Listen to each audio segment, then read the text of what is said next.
Salutations! Aujourd'hui, nouvelle vidéo, nouveau vlog. On se retrouve pendant mes vacances pour parler de mes lectures, pour suivre mes lectures au fil de l'eau. Donc ce matin, j'ai commencé ce livre-ci qui est Persuasion de Jane Austen, que j'ai ici aux éditions Penguin English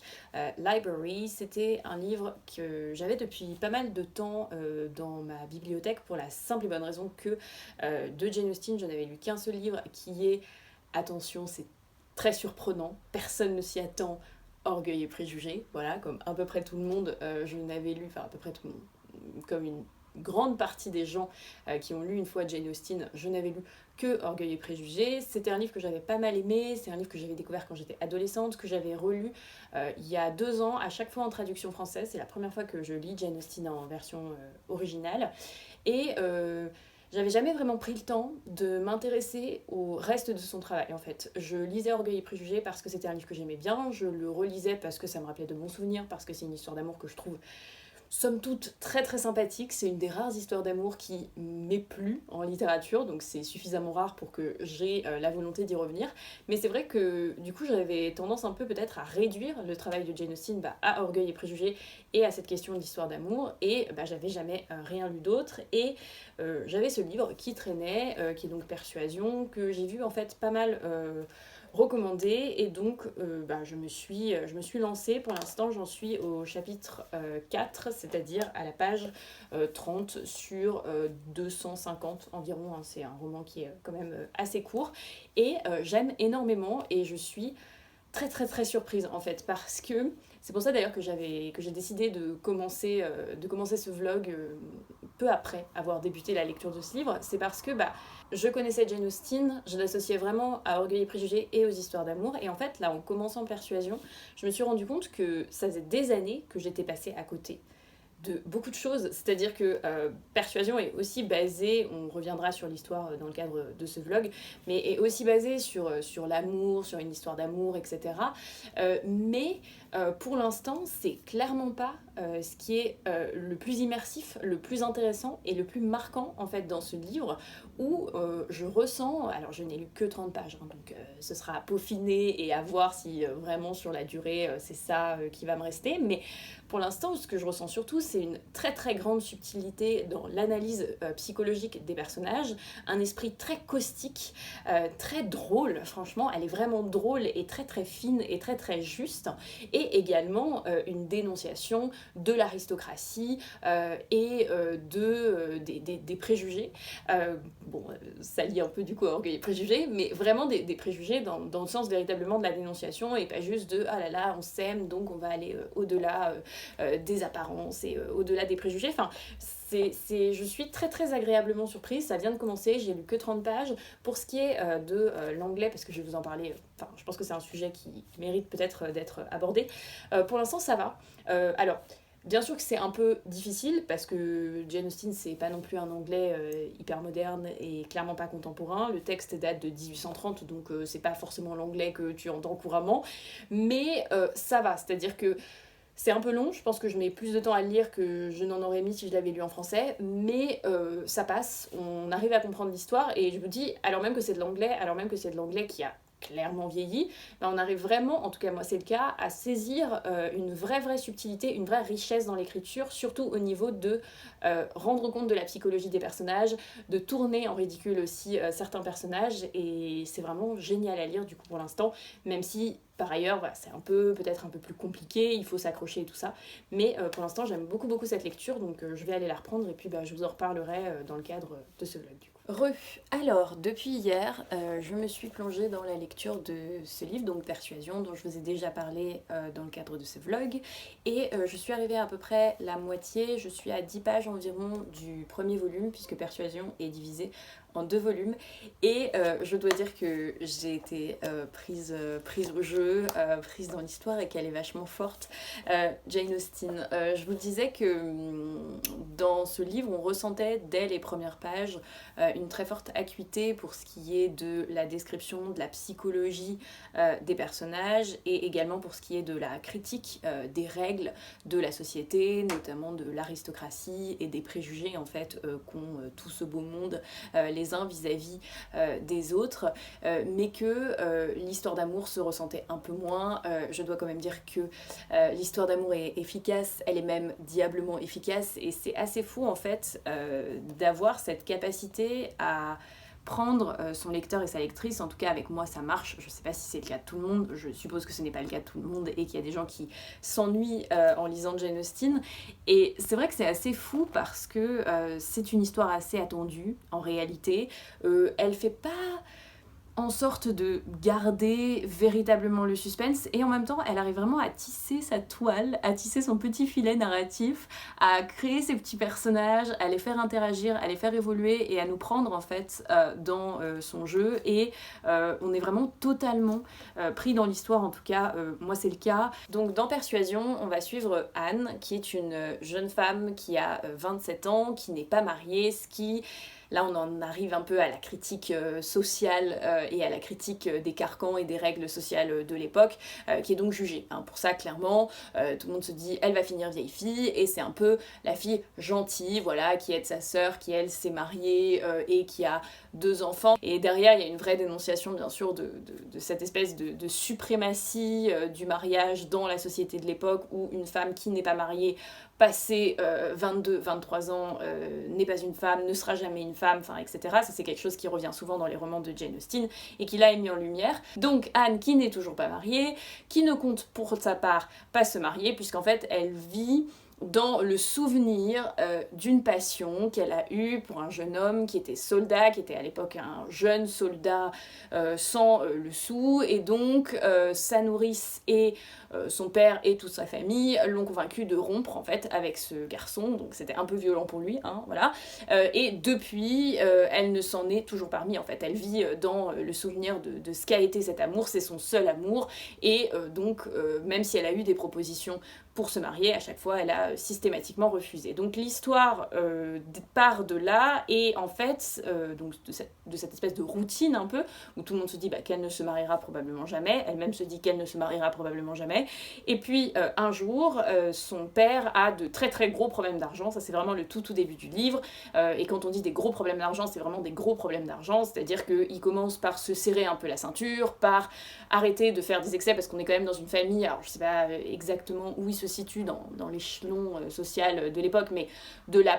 à minima de la petite aristocratie, hein, donc ils ont quand même quelques dépenses, mais ça ne suffit plus en fait de réduire ces dépenses, il faut faire de grosses économies, et parmi ces grosses économies, il va falloir quitter la maison de famille, la mettre à louer, et donc ils vont trouver des locataires. Devinez où vont-ils trouver ces locataires? C'est un amiral et sa femme, donc autant dire que le père de Anne a quasiment une attaque, hein, quand il apprend que ce sont des militaires qui vont vivre chez lui, et pas des bons aristocrates avec de la bonne propriété foncière. Il faut faire de mauvaise fortune bon cœur, et donc ils vont louer cette maison, eux vont partir, mais Anne va être amenée à rester, puisqu'en fait sa sœur, qui est mariée,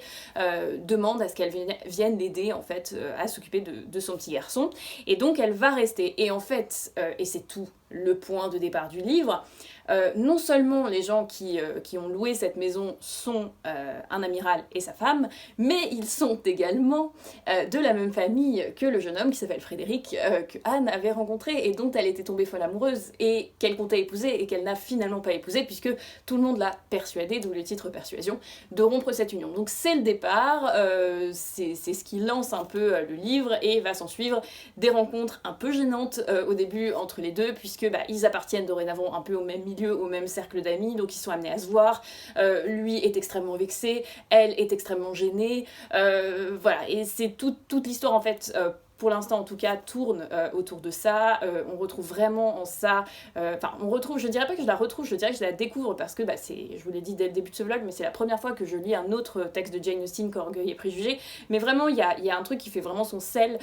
chez elle, qui est ses discussions de salon, ses personnages qu'on va vraiment critiquer, qui certains sont carrément désagréables. Enfin, c'est vraiment très sympa. Pour l'instant, moi, je suis vraiment dans le truc, dans l'histoire. J'ai envie de voir comment ça va évoluer. Vraiment, je suis assez passionnée par l'intrigue, par les personnages, par ce qui va leur arriver, et ça me le fait souvent dans la littérature victorienne. J'avais lu l'année dernière, alors dans l'ambiance c'est pas du tout la même chose, puisque c'était un livre des sœurs Brontë, c'était Les Hauts de Hurlevent, et j'avais été vraiment étonnée par le fait que j'étais vraiment investie dans les personnages et que je les jugeais énormément et que j'étais pour quelqu'un et pour un autre et tout ça. Et là, je retrouve un peu ça en moins fort parce que les personnages sont moins détestables que dans Les Hauts de Hurlevent. Mais il y a vraiment ce côté de, on a envie, on a envie de savoir, mais au-delà du fait qu'on a envie de savoir ce qui va se passer, on est vraiment dans leur truc, on a envie que ça marche, on est triste pour elle quand, indirectement, lui hésite à sortir,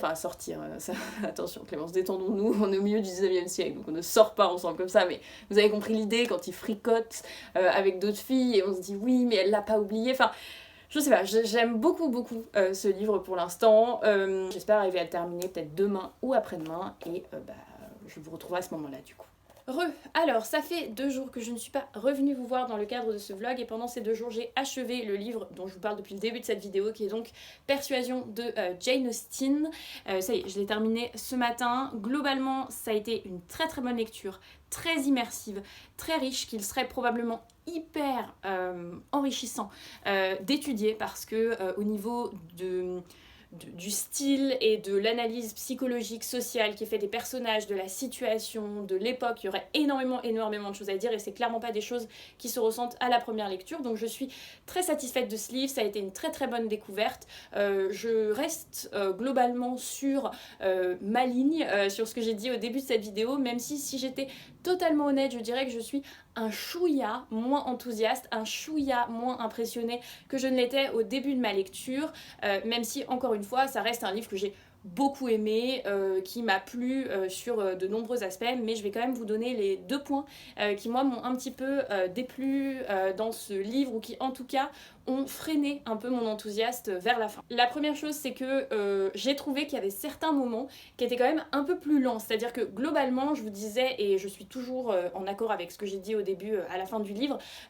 sur le fait que Jane Austen est extrêmement forte pour créer son intrigue, pour nous prendre avec elle dans cette intrigue, pour nous faire nous intéresser, pour nous faire nous immerger dans son livre, mais tout de même,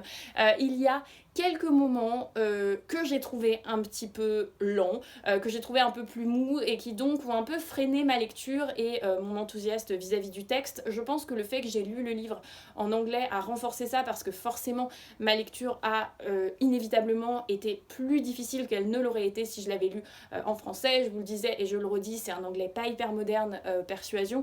donc il y a des moments qui sont un petit peu difficiles et où tu te dis vais-je arriver à la fin de la phrase et vais-je comprendre ce qui est en train de se passer dans ce chapitre. Et donc c'est sûr que quand il y a une plus grande difficulté linguistique, on ressent plus les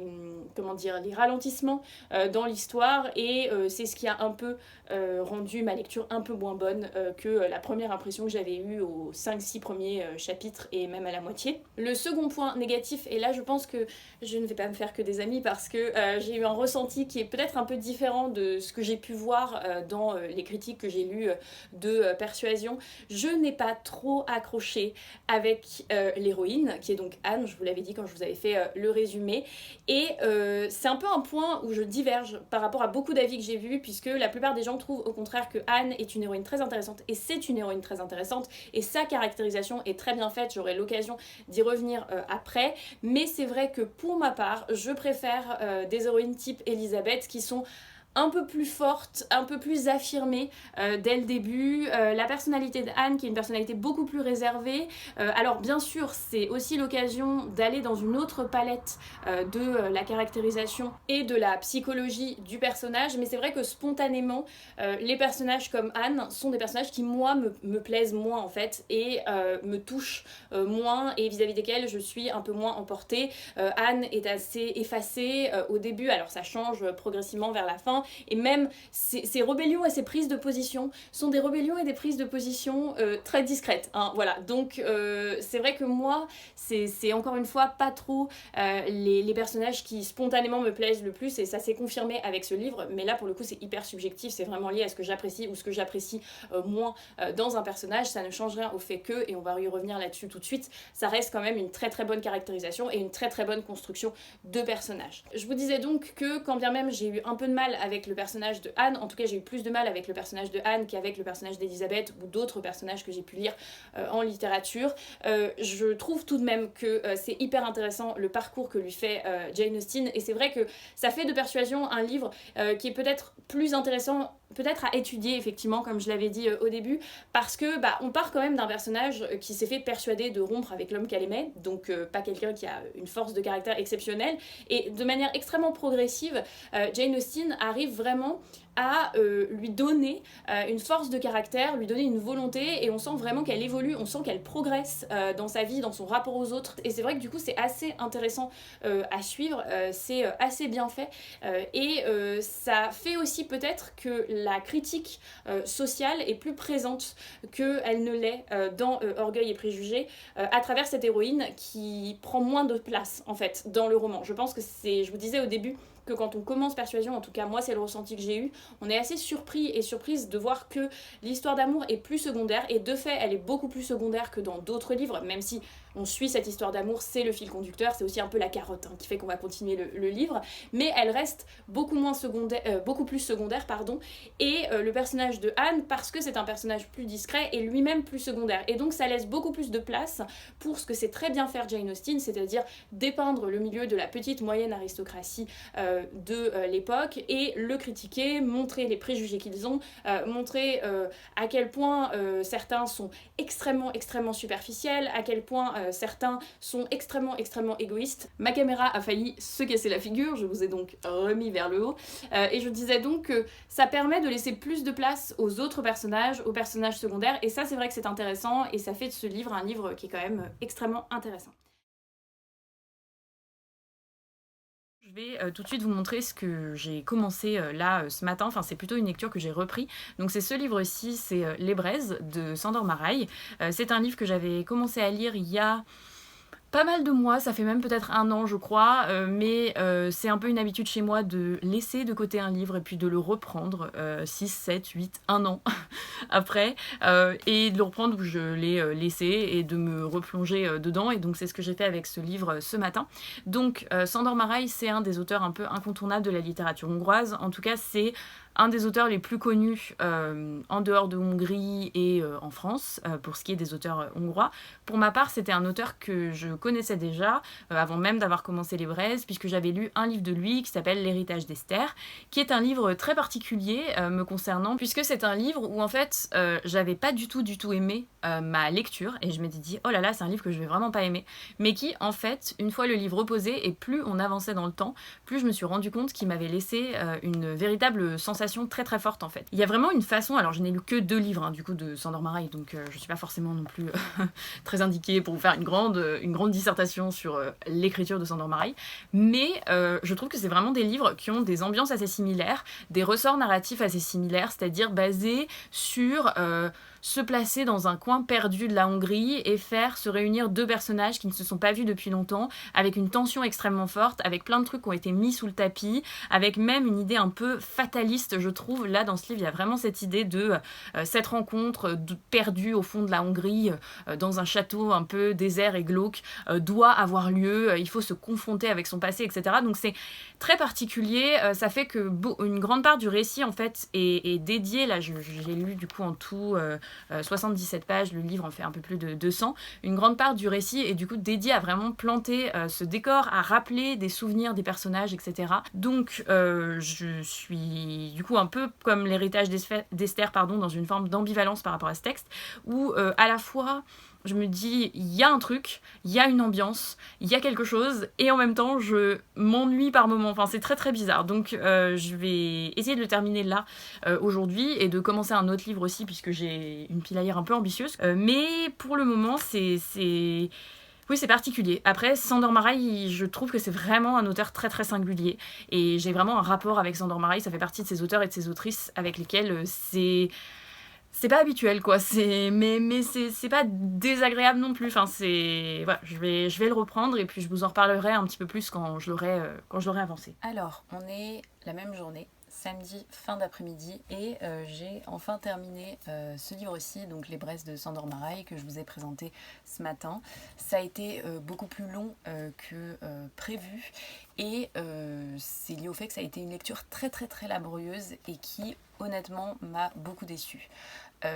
J'attends quand même de voir ce que va faire le temps sur cette lecture parce que, comme je vous l'avais dit, il me semble, et j'en suis presque sûre, par rapport au premier livre de Sandor Marail que j'avais lu, L'Héritage d'Esther, j'avais vraiment eu ce sentiment de lecture presque désagréable et franchement difficile et laborieuse. Et en fait, une fois que les semaines, les mois ont passé, c'est quand même une lecture qui m'a laissé un certain souvenir, une certaine impression. Donc peut-être que ça fera la même chose pour ce livre-là, je ne le sais pas encore, je ne peux pas vous le dire actuellement. Rendez-vous dans 6 mois et nous en rediscuterons peut-être. Mais ce que je peux vous dire pour le moment, donc mes impressions sur le moment et une fois la lecture achevée, c'est que c'est une déception, encore une fois. Pourquoi ? Parce que il y avait plein d'ingrédients dans ce livre pour que ce soit vraiment un livre hyper immersif, hyper intéressant, très prenant en fait, et en même temps plein de réflexions. En fait, dans Les Braises de Sandor Marail, le point de départ, l'histoire de départ, c'est, comme je crois que je l'avais dit un petit peu de même manière vraiment très très générale la première fois que je vous ai pris dans le cadre de ce vlog, on va suivre un homme qui est un général à la retraite puisqu'il a 73 ans. Cet homme de 73 ans vit dans son château, très isolé au fin fond de la Hongrie et ne voit plus personne depuis bien longtemps, si ce n'est sa nourrice, qui est une femme encore plus âgée que lui, forcément, puisque c'est sa nourrice, sinon ça sera un petit peu bizarre. Au début du livre, il attend une visite, et cette visite, c'est celle d'un ami, et pas de n'importe quel ami, puisque on comprend que c'était son meilleur ami. Ils se sont rencontrés quand ils étaient enfants, et jusqu'à leur 22 ans, 25 ans, ils sont restés inséparables, ils ont été dans la même école, ils ont fait le régiment, ils sont rentrés dans l'armée, et un jour cet ami a disparu et ils ne se sont plus vus pendant plus de 40 ans en fait, et donc cet ami va arriver et ils vont se retrouver. Et en fait, le livre est divisé, je dirais, en deux grosses parties. Alors c'est pas retranscrit, il n'y a pas deux parties, c'est juste des petits chapitres, mais dans la narration, il y a quand même deux parties qui se dégagent. La première, c'est la préparation, en quelque sorte, de cette rencontre, où, comme je crois, je vous l'avais encore une fois dit, la première fois, Sandor Marail va vraiment essayer de poser le décor par petites touches. Alors c'est pas quelque chose qu'il a trop fait avec moi, on reviendra dessus après, mais un peu poser le décor, poser leur relation, mais vraiment par petits détails en fait. On va revenir sur tel événement, donc il n'y a pas vraiment une linéarité dans leur relation où on nous ferait, bah voilà, de tel âge à tel âge, il s'est passé de ça à ça, et aujourd'hui on en est là, c'est beaucoup plus flou et déconstruit que ça, et pour le coup ça c'est pas forcément négatif parce que ça retranscrit plutôt bien la mémoire et le mécanisme de la mémoire, le jeu de la mémoire, et donc la situation de ce personnage à ce moment-là. Donc ça en tant que tel c'est pas une mauvaise idée, c'est pas mal fait en plus honnêtement, et donc ça c'est un peu la première partie qui va nous permettre de cerner ça, plus un peu la situation initiale où il y a une discussion, il me semble, je me rappelle plus exactement mais je crois, entre le personnage principal et sa nourrice, où on comprend qu'il y a un truc quand même qui gêne un peu avec l'hôte qu'il s'apprête à recevoir, plus le fait que ça fait 40 ans qu'ils ne sont pas vus, ton meilleur ami quand tu l'as pas vu depuis 40 ans, soit vraiment il a disparu et il a eu un énorme accident en mer, soit généralement c'est qu'il s'est passé quelque chose. Et en fait, dans cette première partie du roman, qui est censée, je pense, être une sorte de montée en tension, de montée en puissance et de montée en implication pour ce qui est de nous, lecteurs et lectrices, on va petit à petit comprendre qu'effectivement, il y a un problème. Et donc la seconde partie du roman, c'est la rencontre entre ces deux hommes, donc ces deux vieillards de 73 ans, comment ils vont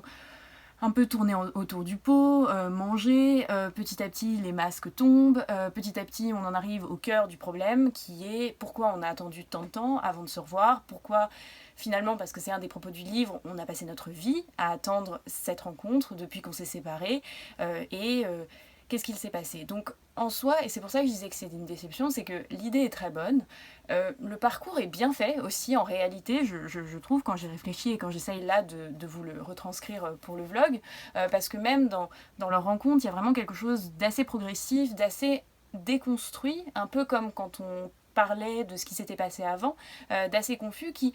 là aussi retranscrit bien ce qu'est la conversation de deux hommes qui ne se sont pas vus depuis une quarantaine d'années en fait. Mais le truc c'est que au-delà de ça, et au-delà aussi du fait que bon, il y a un gros truc qui se joue, même si en réalité, je vais pas rentrer dans les détails parce que le but c'est pas de vous gâcher totalement le livre, ça n'aurait aucun sens, mais disons que le gros truc en question n'est pas totalement non plus une surprise. Quand t'as lu 2-3 romans dans ta vie ou vu 2-3 films dans ta vie, tu te doutes un peu de ce dont il s'agit, mais bon, c'est pas grave, il y a quand même un gros truc qui est censé prendre, etc. En fait, au-delà de tous ces éléments, j'ai trouvé ce livre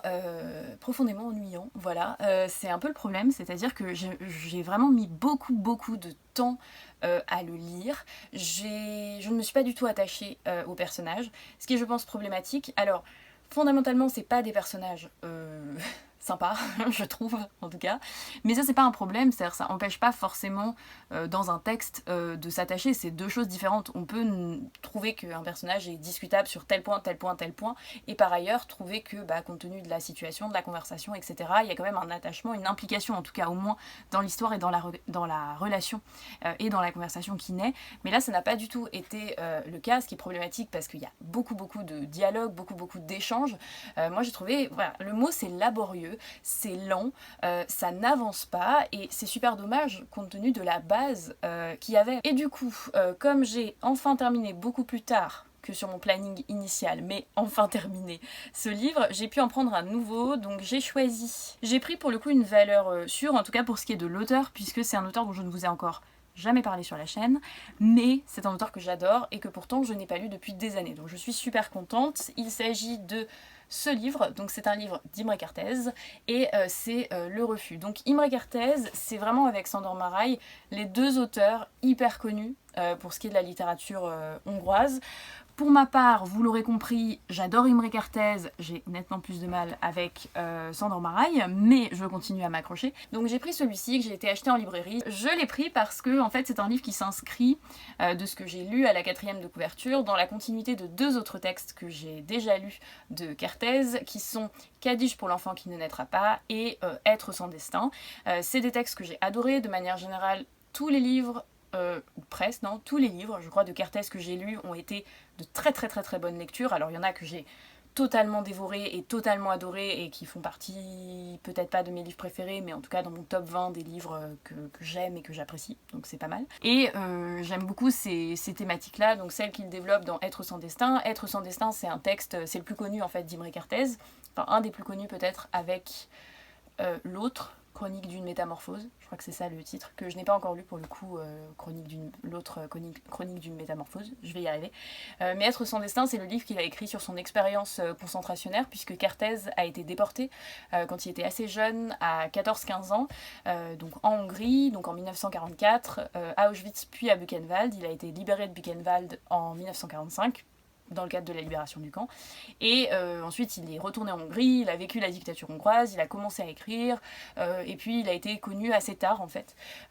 Il a beaucoup écrit sur... Alors, dans Être sans destin, c'est vraiment sur son expérience concentrationnaire. Dans ses autres textes, c'est lié à ça, mais plus indirectement. Donc c'est des textes un peu lourds, c'est des textes difficiles, mais c'est des textes extrêmement intéressants, que moi j'apprécie beaucoup, et donc voilà, j'ai très hâte de lire celui-ci qui est un peu plus gros, donc je pense que je vais mettre pas mal de temps. Il est écrit, hop, quand même assez petit, mais je vais m'y mettre tout de suite, et puis je vous reprendrai ce soir si je l'ai pas mal avancé, ou demain sinon, pour vous en dire plus. Alors, on est le lendemain de la dernière fois que je vous ai pris dans le cadre de ce vlog, et c'est la dernière fois que je vais vous prendre pour ce vlog puisque j'ai déjà commencé à le monter. On est à quasiment 30 minutes, donc c'est assez long. Je vais quand même vous faire un très rapide point sur ce que je suis en train de lire. Donc je suis toujours depuis hier dans Le Refus d'Imre Kertész, qui est donc le 3e volume d'une sorte de trilogie, même si ça n'a pas véritablement été pensé comme une trilogie, mais de fait ça l'est un peu puisque ça tourne autour des thématiques dont je vous avais un peu parlé hier, c'est-à-dire l'expérience concentrationnaire et sur comment penser le monde, comment penser son identité, comment penser sa vie sur tous les aspects quand on vit dans un monde qui a connu Auschwitz. Voilà, il y a pas mal de textes de Cartès qui tournent autour de ça, et la trilogie dans laquelle fait partie Le Refus, c'est-à-dire la trilogie dans laquelle il y a Être sans destin, dont je vous ai déjà parlé, Qu'ai-je pour l'enfant qui ne naîtra pas, et ce livre vraiment aborde de front ces problématiques-là. Donc je l'ai un petit peu avancé, j'en suis à la page 45. C'est un livre qui est assez particulier dans le travail de Cartès. Je pense que je prendrai le temps de revenir avec vous dessus dans une autre vidéo, parce que là il est temps de conclure ce vlog et je n'ai pas terminé le livre, donc ce n'est pas le moment le plus opportun. Mais au niveau du style, c'est très différent de ce que j'avais pu lire, c'est beaucoup plus ironique, c'est aussi plus recherché, plus travaillé. Il y a tout un jeu, notamment avec le fait de mettre des parenthèses, enfin au niveau purement stylistique, c'est pas habituel dans la littérature en général et dans le travail de Cartès en particulier. Sinon, je retrouve ce que j'aime chez Cartès, ce côté très déboussolant, très un brin nihiliste, même s'il faudrait probablement justifier l'emploi de cette terminologie, mais j'aime énormément. Voilà, c'est difficile, c'est un peu long, je vais l'avancer en prenant mon temps, parce que c'est un auteur que j'apprécie énormément, donc j'ai vraiment envie de prendre le temps à chaque fois que je me plonge dans son travail, de vraiment voilà, m'en imprégner, le comprendre, et me plonger dans l'univers qu'il propose et dans le rapport au monde qu'il propose. Mais en tout cas, pour l'instant, c'est une très très bonne lecture, et c'était quelque chose d'assez attendu quand même. Et puis également, j'ai aussi entamé ce matin un autre livre qui est un essai. Il faisait partie de ma pile à lire de l'été. C'est ce livre de Karl Jasper qui s'appelle La culpabilité allemande. Je l'ai un tout petit peu commencé, je suis à la page 27, mais en fait j'ai surtout lu, et essentiellement même, voire exclusivement lu, la préface qui a été faite par Vidal Naquet, qui est donc un historien. La culpabilité allemande, pour vous en dire 2 mots très rapidement dans le cadre de ce vlog, même si là encore j'aurai l'occasion d'y revenir dans une autre vidéo, en tout cas je l'espère, ou sur Instagram si ce n'est pas possible en vidéo. C'est un texte qui est la retranscription d'un cours que Jasper a donné après-guerre sur la problématique de quelle est la culpabilité des Allemands compte tenu de ce qui s'est passé sous le Troisième Reich en fait. Et c'est un texte assez important, je l'avais déjà je pense évoqué dans d'autres vidéos, mais quand on aborde en fait la problématique du nazisme, la problématique du regard aussi que l'on porte sur le régime nazi, du regard que doit porter l'Allemagne sur le nazisme, voilà, c'est un texte hyper intéressant. Pour l'instant j'aime énormément, la préface en plus de Vidal Naquet est hyper riche, c'est vraiment une très très bonne préface au sens où il résume pas le texte, il essaye d'en tirer des choses pour penser le monde d'aujourd'hui et de son époque. C'est une préface qui a été écrite dans les années 90, enfin très très bon livre. Donc pour l'instant j'ai 2 très très bonnes lectures, je vais vous laisser sur ces 2 très très bonnes lectures dont j'espère encore une fois pouvoir vous reparler bientôt. J'espère en tout cas que cette vidéo vous aura plu, que ce vlog aura été l'occasion pour vous de découvrir ou de redécouvrir des titres. J'espère aussi vous retrouver très très vite dans une prochaine vidéo, et d'ici là tout le mal que je vous souhaite c'est de faire de très très bonnes lectures. Salut!